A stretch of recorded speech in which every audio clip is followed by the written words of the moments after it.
Good evening, everyone, and welcome to BT's Fly Tying Friday. Tonight, the 11th of April, Jim Ferguson will be at the Vise, and when we sent this out, we did not know what he was going to tie. It's going to be a surprise. And the weekly tip, well, we're going to talk about putting wonder in your wings in preparation for next week's program. But we're the BTs from Boise, Idaho, and we're getting ready to add our dear friend Jim Ferguson in right now to tell you about him. Now, Jim is from Salem, Oregon. Has been tying since he was 11 or 12.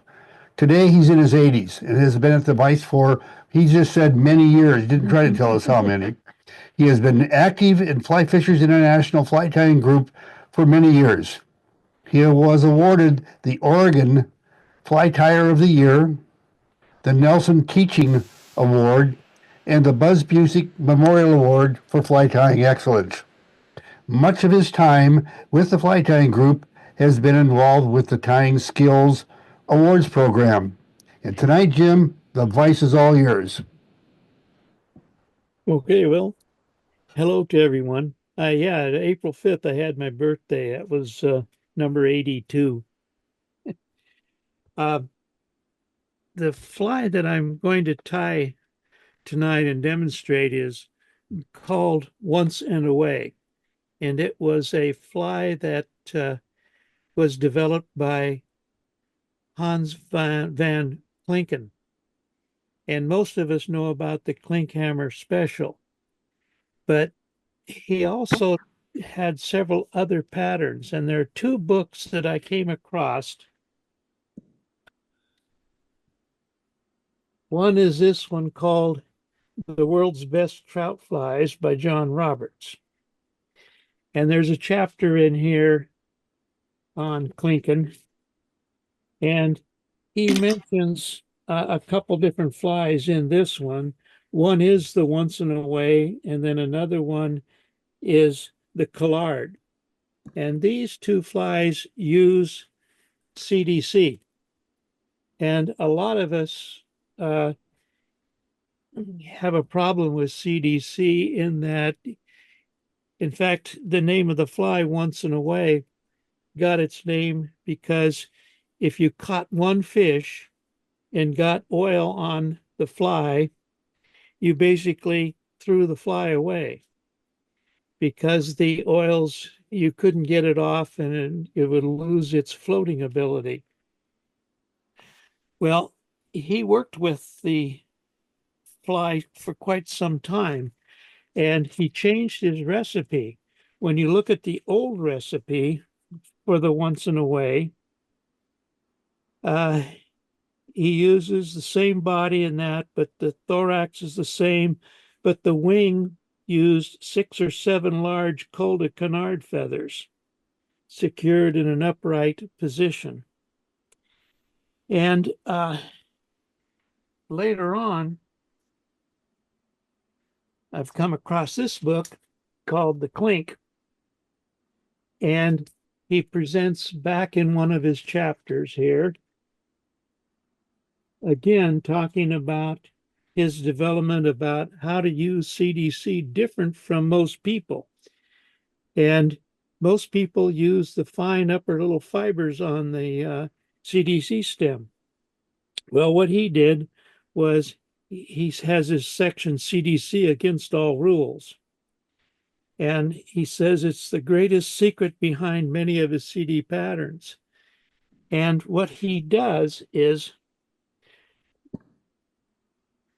let's see if I get this fly up.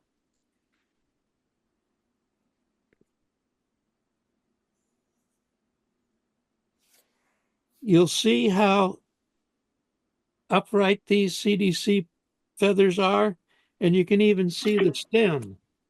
So rather than tying it in with just leaving the filaments up there, he ties it in and then trims it. And that was the no-no that most people have been told when you use CDC. You don't cut that fine stuff off. But what he found was is that when he did cut that off, these fibers were stiffer. And when you did your casting and moving it back and forth, it would air dry. And so then it would increase the floatability or reuse of it even after catching several fish. So that's the pattern that I was going to present tonight. And he did change his pattern a little bit in that instead of having 6 cul-de-canard, he switched down to 4, and the thorax was 3 strands of peacock. And then he uses some other materials that I thought would be kind of interesting to introduce to some of you if you haven't done that before or used these before. There's something called a javelina or a peccary, and it's a wild boar. And this is the hide from it, nice thick pig skin. But look at the length of those fibers. This is called the hair on that pig. Well, it's not really it's a different type of pig. You don't want to run into too many of these out in the wild. There's also something called boar bristle, and they're much shorter, but they're also from a pig skin. And what is nice about them is that if you look at the tips of the boar bristle, see how those are split? And then if you look at the javelina, you'll see that a lot of them are also have split ends.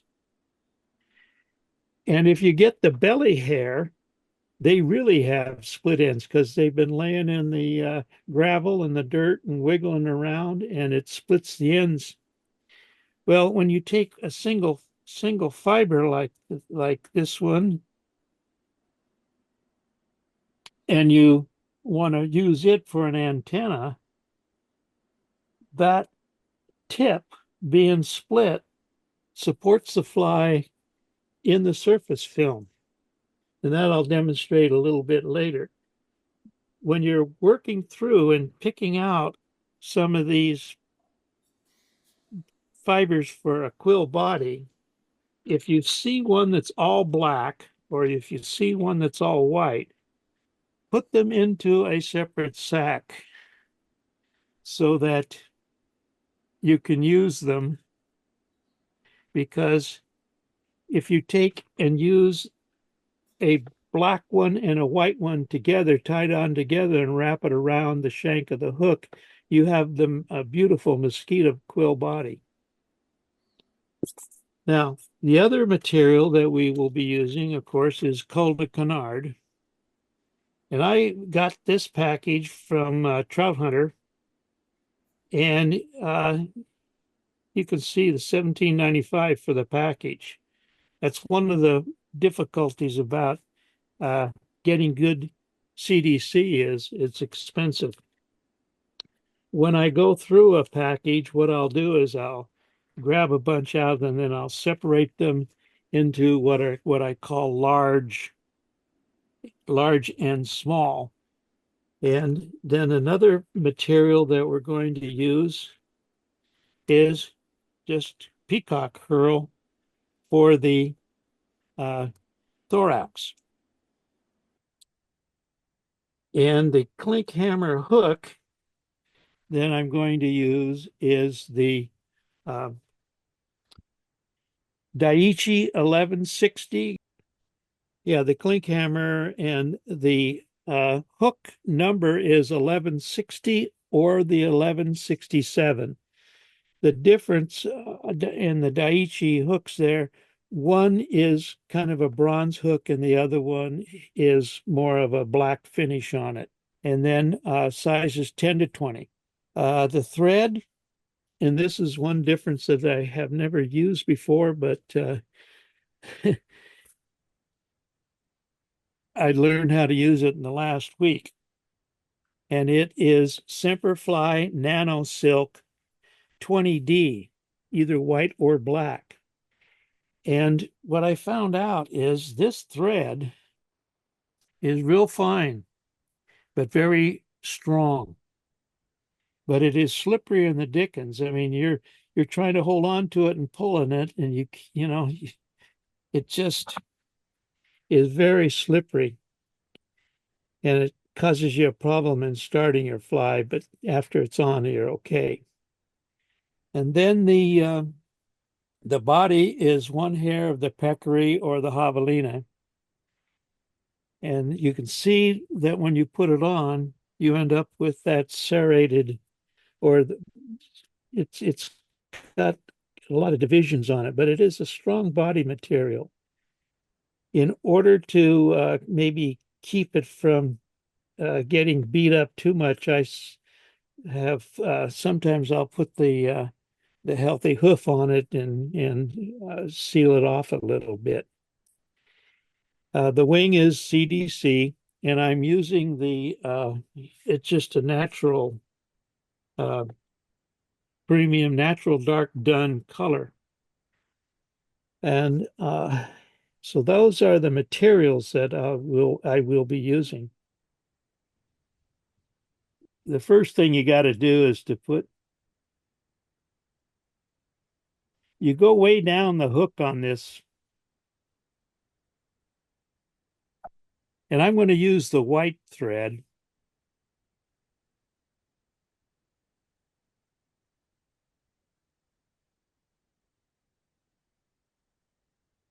You get the thread started.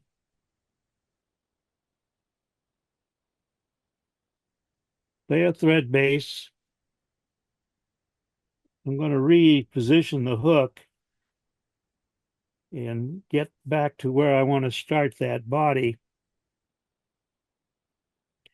You go way back on the bend. Now you don't have to be too careful in choosing your javelina body pieces. They do, some are very much finer stem than others. But I'm going to tie this in from the front or from the tip. Now, if I tie it in up here, now you'll see those split hairs. And if I tie that in there, probably on the first turn or two, that is going to strip or split. So the way you can soak them, but they don't really absorb too much water. So what I do is I put this in here further and come across the top.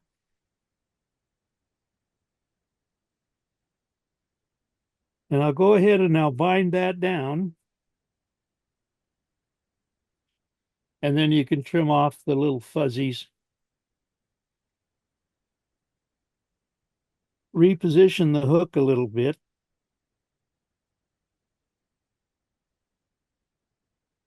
And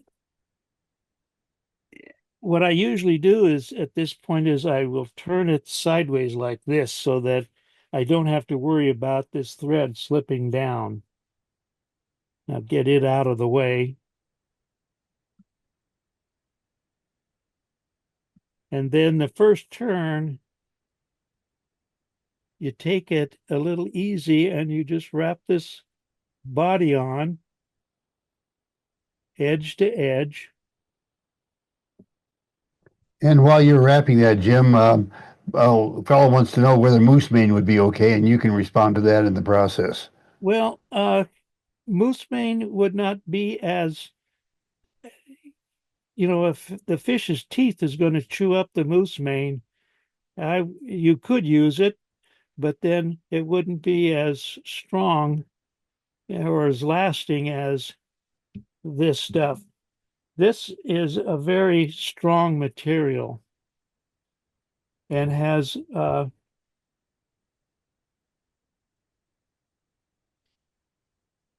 that's the only problem with moose mane is that it would, a fish's tooth could rip it up. And I repositioned it now, and 3 turns is about 3, 4 turns is enough to hold that. trim that off. And at this point is when I normally would put some of this healthy hoof lacquer on, or you could go ahead and use some epoxy or something to make that a little stronger. The only problem with some of the epoxy stuff is you also thicken up the body, which means you've got a larger volume and you're going to have that uh, uh, that will make a larger volume displace more water, which means the upward force on it from the water is going to make it go higher in the water column, which may not hurt because you want to fish this right in the film or float if it'll float for you. Now at this point, I do put a little bit of glue on where I tied it off. And what I have done I've made a dowel and I've got an insect mounting pin so that I can put a real small amount of glue on that spot rather than with a bigger needle, it would put a big blob of glue up there. Okay, now the next thing, this is the fly, and the next thing, if you notice that it's got a back over the top of that CDC. So you want to then choose nice long pieces, and you want to put it so that it's curved down. And I want to put I go within between, for the size 10 hook, I'll go with 4, and you put them so that the tips are aligned.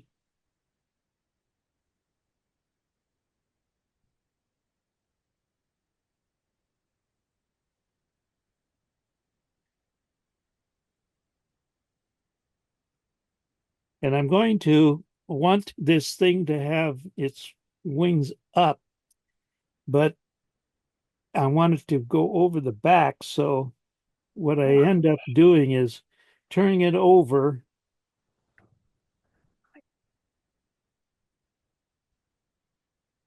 so that the curvature is up on this. Turn it slightly towards me, come across, and then use thread torque to get that thing to sit up on top.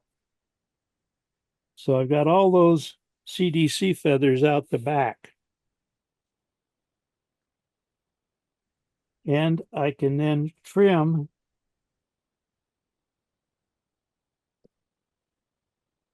the front fibers off, or the waist, we'd call it.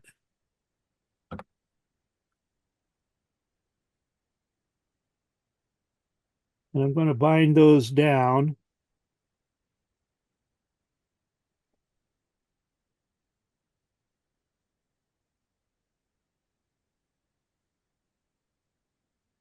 And then what you want to make sure is that when you come back, that your last wrap back here is back far enough so that you don't pull this forward and see shank.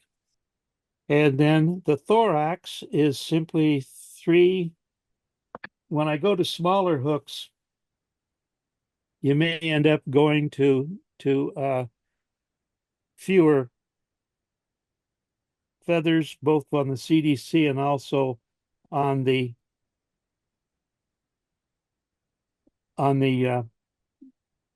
peacock curl. Mount the peacock curl, take off the trim. Now, you can spin these or you can just go ahead and wrap.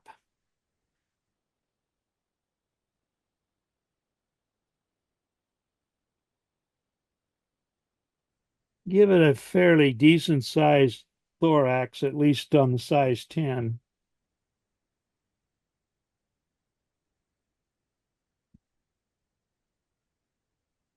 What's really nice about this Semper Fly thread is you can really put a lot of wraps on there and it doesn't build up much bulk on the head or the eye. And then you pull this forward.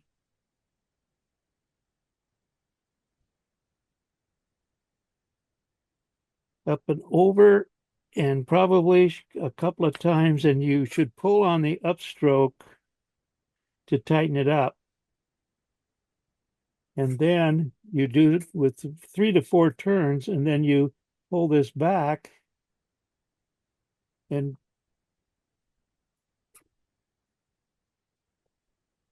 try to get that head or the wing to stand upright. That's quite a few turns. And I still got lots of head space up there or place to put the more wraps if I need. And then you could put quite a bit of tension on this Semperfli stuff too. This nano silk, and then whip finish.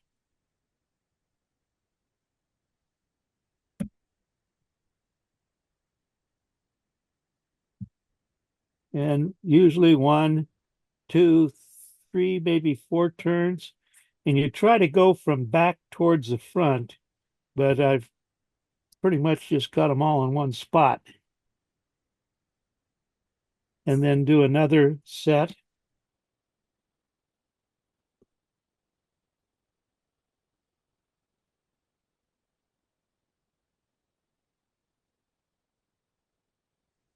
Bring the thread. Now, Lincoln in his book says that if you got all this stuff out the back, to go ahead and he leaves it because it does pick up a little air, but I like to clean off a little bit of it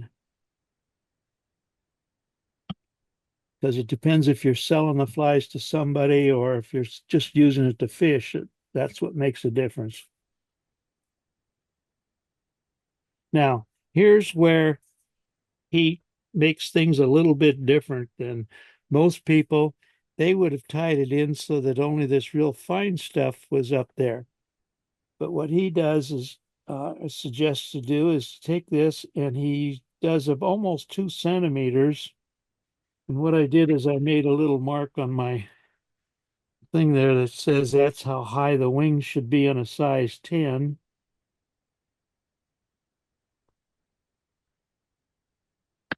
And he just clips it across. Probably would have liked to have had this. Sometimes what I've done is before clipping that thread like that, I would have gone around and before tying it off, made a go around a little bit, couple turns that would keep that wing together a little bit better. But if it's as long as it's sitting upright pretty much, that's going to work in the water. And then glue.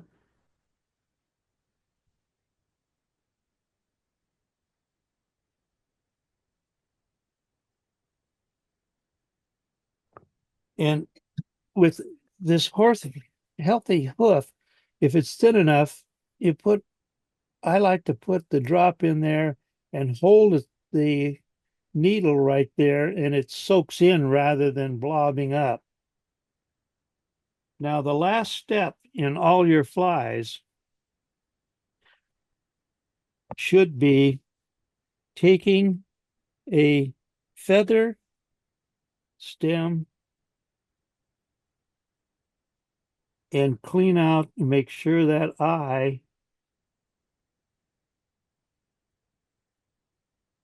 is clear. Or you can use your dubbing needle, go down and make sure. Nothing's worse than being out on the stream changing flies and finding that you forgot to clean the eye out. Okay, that's the once in a way fly. And any questions on it? Mike was wondering why you put two whip finishes on instead of one. Well, you could. What I found is that when I do, okay, I'm doing a whip finish. I go 3 turns around, whip finish, 3 turns around, whip finish. So that's 6 wraps. If I do 6 or 7 or 8 wraps and then start pulling on that, I've in the past have had experience of the thread tightening down and leaving a loop out front. So by doing the 2 sets of 3, I've got enough to make sure that it's not going to come unraveled, but I also don't end up with that loop out front. So it's just a different way of a technique of making sure you've got enough wraps to hold that thread down and you don't end up with a big buildup. You've 2 sets of 3 is not doesn't build up quite as much as 6 or 8 wraps. And somebody wanted you to tell them a little bit more about Healthy Hoof. Okay, Healthy Hoof is a hoof lacquer. Let's see.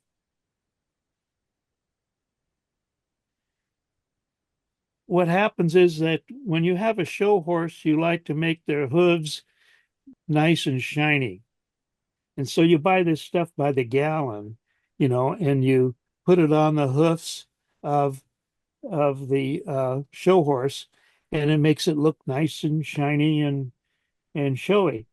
Well, fly tires, women have found it makes great fingernail polish coating. It's clear.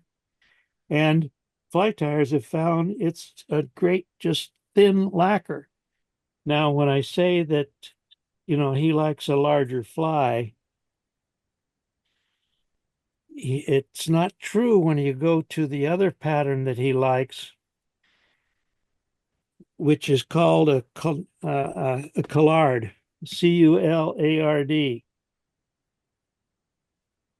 I do not have a recipe for that one, Jim. No, It looks but easy enough not to need one. that's an 18, and it uses a pretty much um, a straight. Okay, the Daiichi 1182 hook, and he ties it in 18s and 20s. And then the other material for the body underneath there, it's hard to see. Now, let me get this zoomed in a little bit.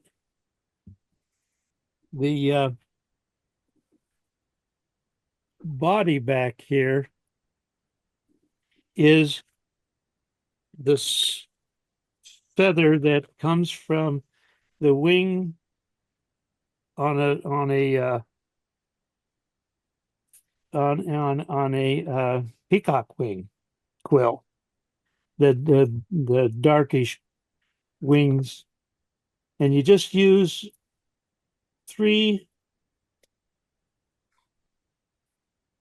fibers tied in by the tip, and then the fun part is on a size 18 to find. Now, I didn't have any of the Semperfli thread for the yellow rib. What I did was I took some of the silk from Alec Jackson's yellow silk and split a whole bunch of it off. And that's going to be the rib. And then the underwing here is CDC again. And again, he clips it when he puts it on long, and sometimes he'll leave it long so it's hanging out the back. And then he'll try that first, and then he will switch. If it doesn't seem to work too well, he'll clip it back about halfway on the body. And then he's got a the hackle is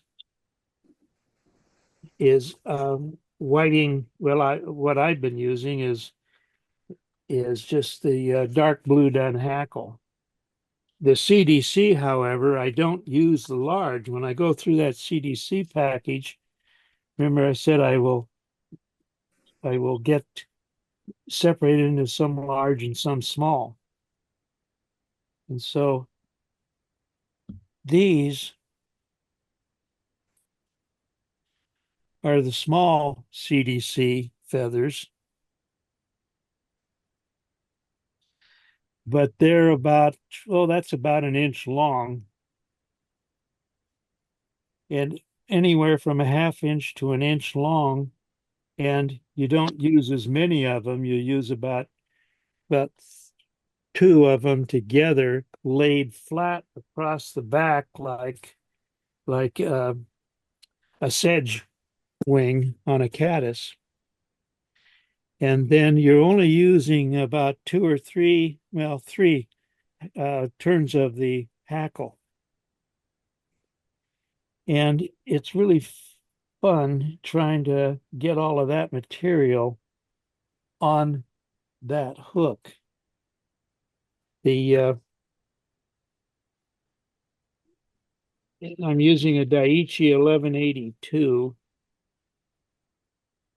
and it is a long shanked hook. And on this one, I have some of the Semperfli. Well, actually, I've got some 30D Vivas, and it too is a very slippery. See, you can pull after that many wraps, pull that off. Trying to get it to go back there. Now, when you're tying these real small flies, try to keep everything away from the underside of the hook, because when you do that, put anything down below there, you're going to um, be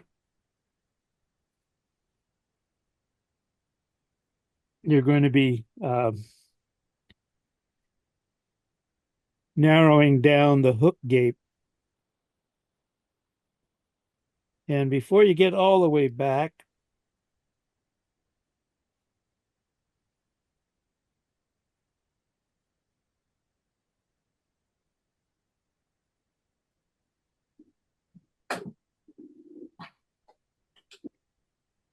now that's going to be the rib.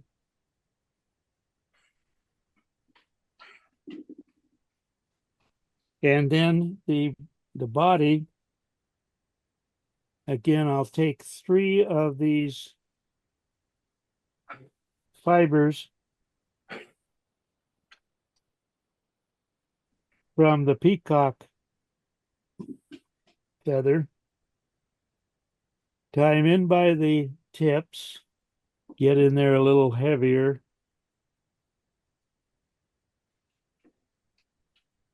You kind of want to keep these things flat and next to each other in line rather than bunch them up. But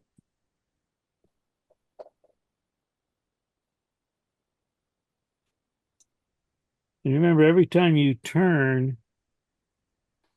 around, quite often it'll put a half twist in that. So you got to make sure that when you tie these fibers on, that you turn it so that they lay sort of flat, but they turn out fuzzy. They've got their little burr They on them. showed it, and there were wings. Jim, those are fibers off the wing feather, isn't it? Yeah. Okay. Yep.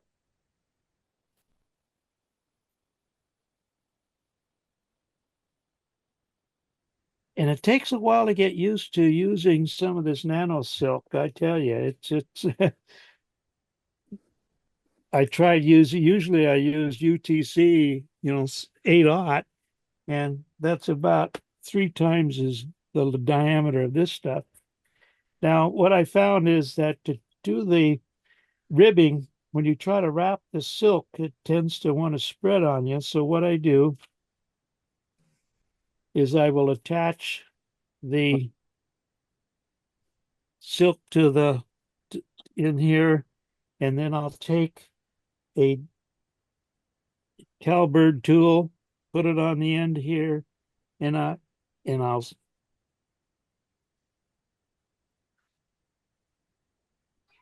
see how slippery that stuff is.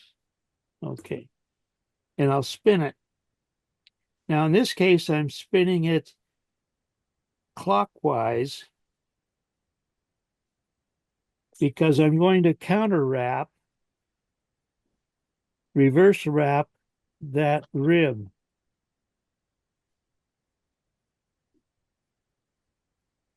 And by spinning it into a smaller diameter fiber, you can get a fairly decent looking rib out of that stuff.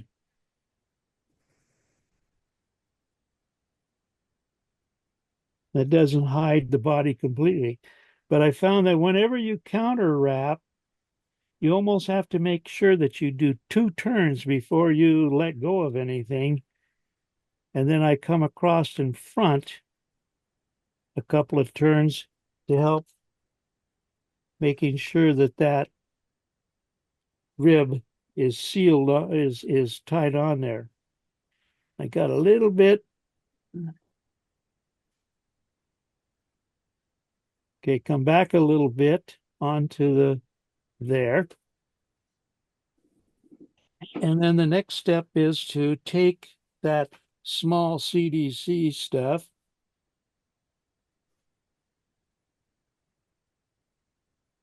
and you make it long. And again, I have it sort of tilted towards me so that when I go up and then when I pull the soft loop, it pulls it up on top.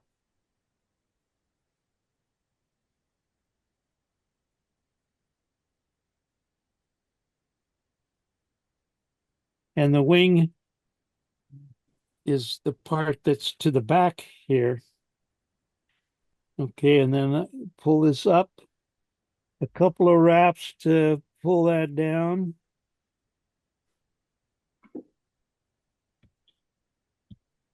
And then you got to get a size 18.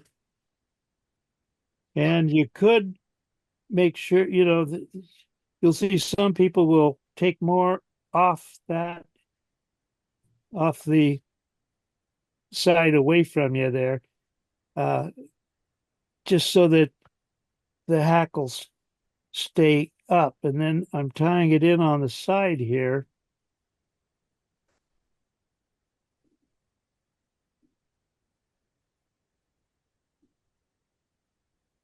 If you can, pull that back.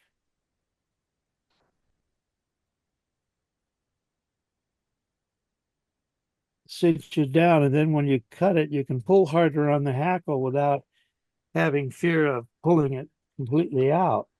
And then it's just a matter of making, 1, 2,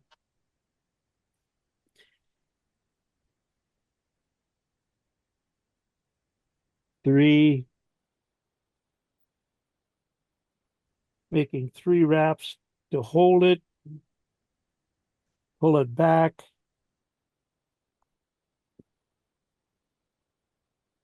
Now, it depends how brave you are and how strong your hackles are. Some people will do that and snap it off rather than cut and leave a stub. But if you've got hackles that are very strong, you end up sometimes finding that you bend the hook. You pull so hard and it bends the hook. And I'm going to do a whip finish. 1, 2, 3, and a 1, 2, 3. Now I probably put that CDC back a little bit further over the body, further than I should have for this hook. I've got lots of head up there. Okay, then you pull all this stuff up out of the way and very carefully put your scissors in there and snip off.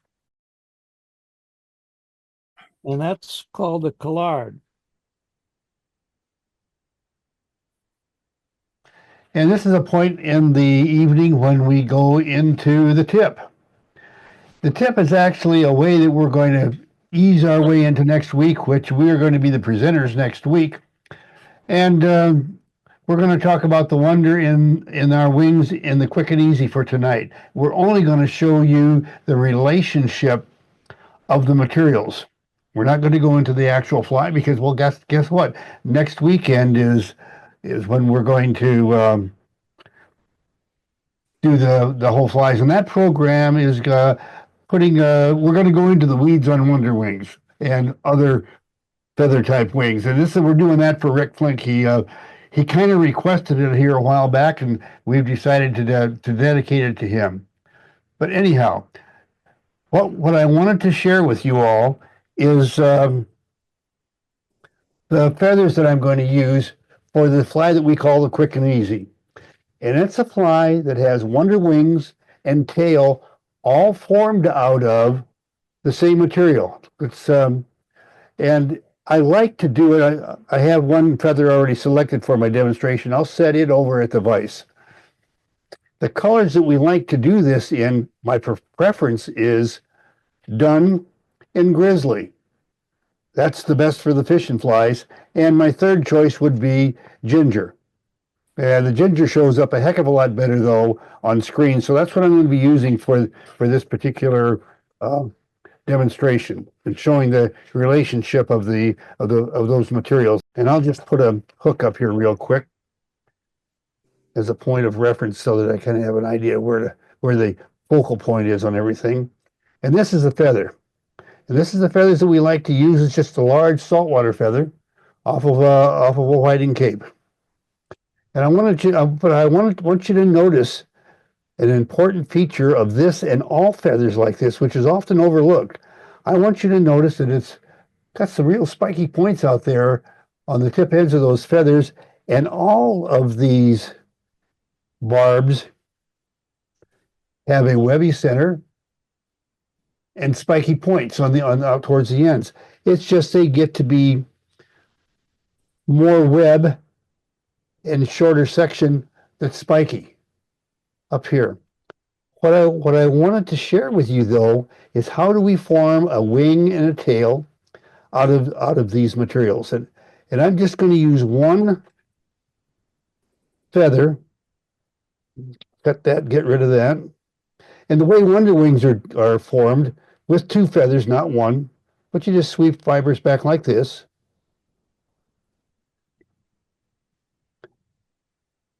And that right there becomes your wing. Well, with the Quick and Easy, we have spiky stuff left over sticking out the back.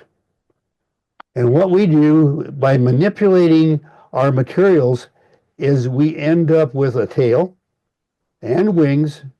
And what I wanted to share with you is you see how the different lengths of the fibers, well, what they do is they actually provide support to each other because none of them are quite long enough to be a tail, but when you combine them all together, they become a nice tail with the shorter fibers supporting the longer fibers. And is the tail stacked like they normally are? No, they're not.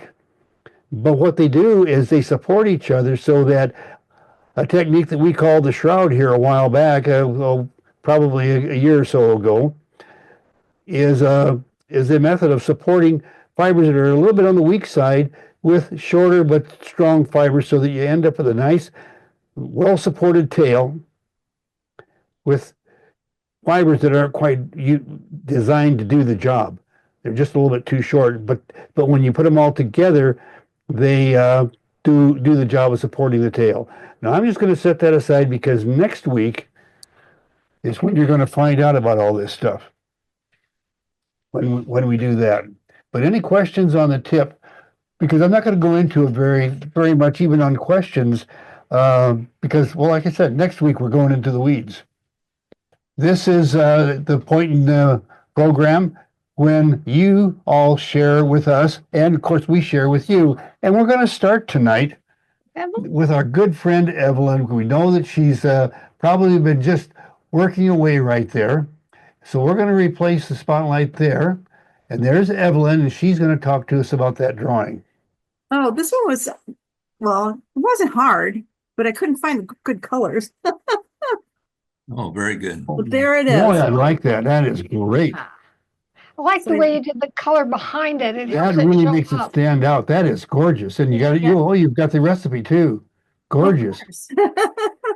Jim Ferguson, I hate to tell you this, and I've been saying this all these weeks along. She's doing a better job than you did. Well, probably. Before I get into the rest of you sharing, I wanted to share a couple of things with you. It was a most unusual week for me. I just was blown away by some of the correspondence that I got. It started early in the week with an email from Steve Arnowski, and he was talking about his Moorish mouse. And he explained in his email that he was really having trouble tying this fly. Couldn't get the hair to turn out right. And the other evening when we demonstrated the wonder or the mystery fly, the technique that we used turned on a light for him. And anyway, this is his most recent Moorish mouse. Stephen, that's gorgeous. And I know he's on tonight. If you want to chime in, you're most welcome to. Otherwise, we can move on to the next item. Well, thank you, Al. It's been a real pleasure to learn so much from the great fly tyers here. And this was obviously one that lit the light for me. So I appreciate it very much. Well, I'll tell you what we're really excited about is Stephen made noises, mistake on his part, that he might be interested in demonstrating for us. And so he's getting together with Alan Cure and Susan Parsons and whomever else to work on his Zoom studio.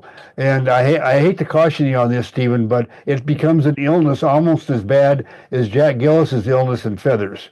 Not quite as bad, but it gets to be pretty bad. But just so you know, you're headed down a slippery slope. I ordered my Moco's camera yesterday. Oh, good for you. Well, you are headed down a slippery slope then. Anyway, okay, well, the week wasn't done because it got even more interesting. I got an email later in the week from Russia. In fact, it was from, I'm going to really mess this name up, but anyway, it's Evgenii Borovin, and he had some videos on YouTube that he said, you know, you did some historical stuff with Eric Austin here a couple of weeks ago. And I've got a couple of wings, even though the language is in Russia, that you might find interesting. Jesus criminy, talk about interesting. Anyway, if you'll go into your chat, I've posted 3 things there. I've got 2 links to 2 of his YouTube videos, and I also have a link to his, what do you call it? Translation.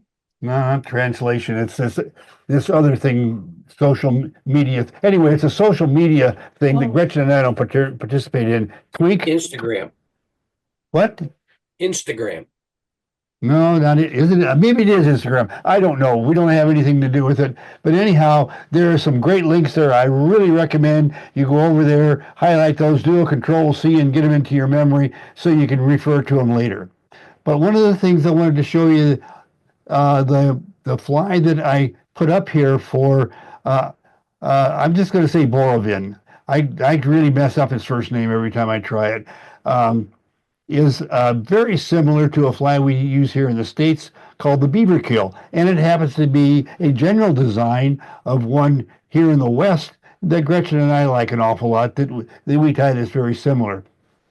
But I want you to take note. I think it's the name of his company, though we've not done a lot of communicating, but it says in the upper right corner there, it says Mushka. Well, I looked that up, and that means, where did my paperwork go? Oh, here it is. That means cute little thing. Well, that seems to be the name of his company. And I thought, well, that's a cute little name for that. Anyhow, as I said, it was a most unusual week, and I really recommend those videos. Even though it's in Russian, he speaks. You will figure out everything he's talking about just by the way things are going together. And that brings me to a point that I wanted to talk about just a little bit. I'm just going to give you a tip of something that I've been doing since clear back in the 80s when I would have to watch people from afar while I was working at these shows. I'd pick up all kinds of tricks from guys tying next to me across the walkway, down a couple of tables, wherever I could see them. And it wasn't that I was picking up how to tie the fly. It wasn't that I uh, uh, could hear what they were saying. I didn't care about any of that. I could kind of figure out what was going on by what was going on in the hook. What I was looking for is the cute little hand maneuvers that people do that they don't even know they do. Well, and I've observed that in the 80s and 90s, and then when it really came into being for me was YouTube in the last 10 years. I often sit and watch television in the evening with a YouTube video running on silent. I don't care what they're saying, watching for hand maneuvers. Just out of the corner of my eye, I'll see a cute little hand maneuver of something that somebody's doing fly tying, and then I'll play with it at the Vise the next day. And I picked up something from Borovin on tying slip wings, and I've been having trouble with that because my hands have gotten so stiff that they won't twist in the direction that I want them to.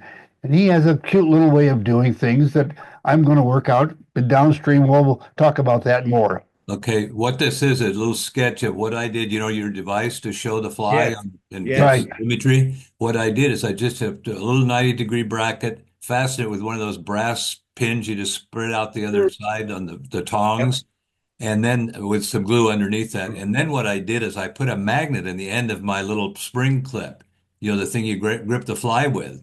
And now I can move it up and down on that piece of ferrous metal and move it anywhere I want to. And that way your clip is not fastened to the board. It's free to move around. That's Excellent. different. Anything We're else gonna- for us, Chuck? No, And just to help you out, having lived in that part of the world, his name is Evgenii Borovin. Ah, Say that again. Evgenii Borovin. Evgenii Borovin. Okay. thank you, Evgenii Borovin. Ah, For those that haven't heard yet, the fly tying group, I don't know how well you can see that, is doing a book. That's going to be the front cover. The artwork's by Eric Austin and Fred Haney on it.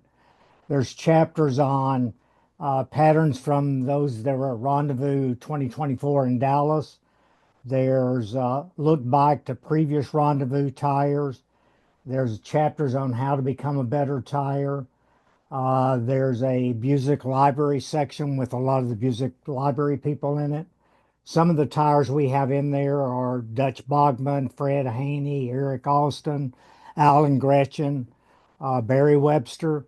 It goes on sale probably here in the next couple of weeks. We're proofreading it right now. It's going to be $75.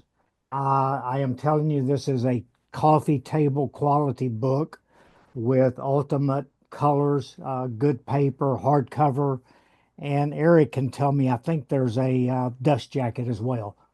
And there's quite a few chapters in it. We're up to around 300 pages last I looked at it. So if you want one, it'll be in the FFI store here in the very near future. Thanks, Al. thank you, and we'll add to it. We've been in the publishing industry in one form or another for 30 years. This will be the most awesome book in the fly tying arena we've ever seen. So stay tuned for that. Thanks everyone for joining us. For now, it's a wrap until next time. Thanks. Take care.